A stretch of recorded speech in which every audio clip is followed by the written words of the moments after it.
Hello guys, yan. Bagong bukas. Kain tayo dito ng Gotong Batangas.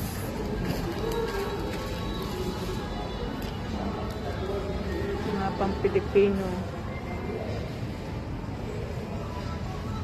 Ito lang oh.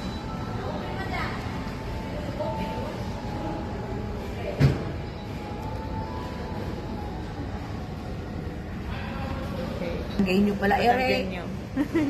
Ere, masarap. Pag malapit na umuwi. O, sige. Hanapin mo na ko, Ate Nora. Anong gusto mo? Pandasal. Wala. Yan guys, oh. Wala. Kakakain ko lang. Puro Pilipino nandito. Ito dong. Wala din, wala. Dito tayo sa kabayan. Good morning, Mami.